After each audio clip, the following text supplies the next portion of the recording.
In this tutorial, I'm going to show you guys how to use the presets in your Wolfmix. So presets are an essential tool for performing with a Wolfmix. Essentially what it allows you to do is store the current values of your effects, your static screen values, and also your group dimmer values. So when you start a project in the Wolfmix, the preset screen is going to be empty. But we can very quickly change this using the intelligent preset function.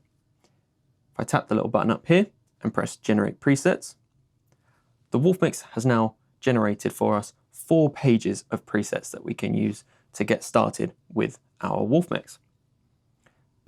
So this is really a game changer when it comes to programming your light show. It's really useful, of course, if you're learning the Wolfmix, if you don't have a lot of time to be programming a full light show, or if you just need some quick inspiration.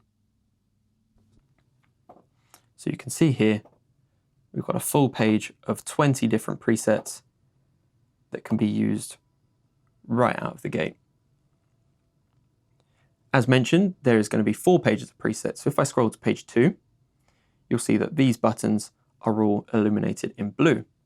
So this actually signifies that these presets are only going to control our colors. So let's say I want to keep this same movement and the pulsing effect, but I want everything in deep green. There we go. Or we can choose this preset or something like the warm glow preset. And again, the movement and the pulse is going to be uninterrupted.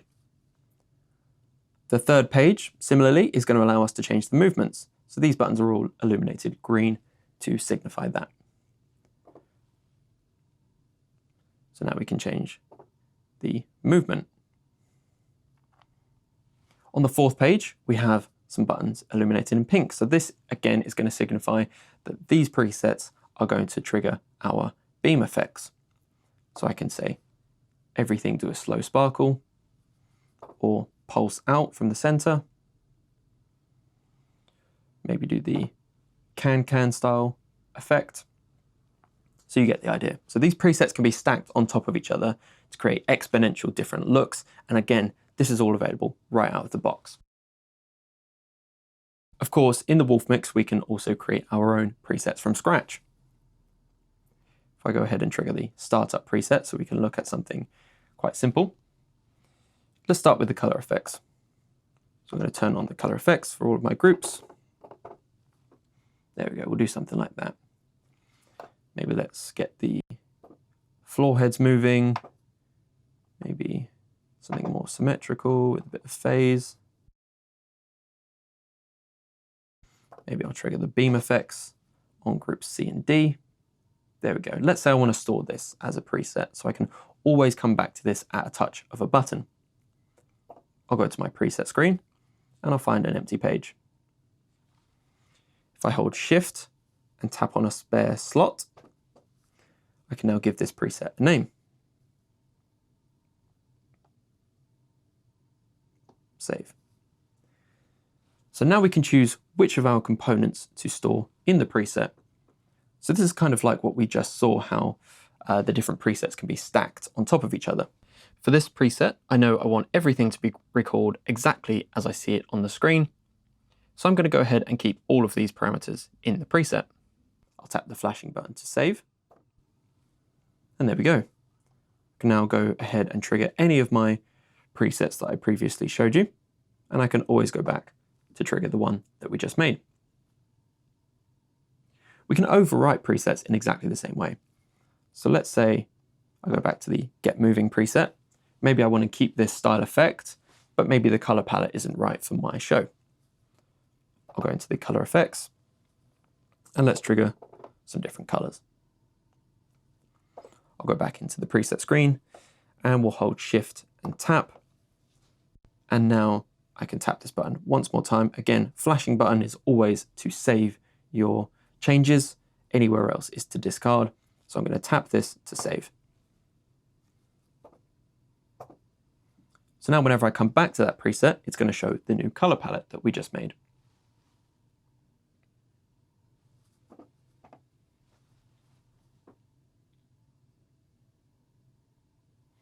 Let's say I want to create a preset which only sets the color. So I'll go into my color screen and let's just set everything to lime. Go back into the preset screen and we'll go to our 5th page. If I hold Shift and tap a spare slot, I'll give it a name. I'll just call it lime. And now I'm actually going to exclude everything apart from the color. So that means whenever I recall this preset, it's going to recall the state of this static color screen, as well as the state of the color effect screen. So now I can trigger the preset that we made earlier. And if I want to change all of the colors to lime, I can trigger the lime preset.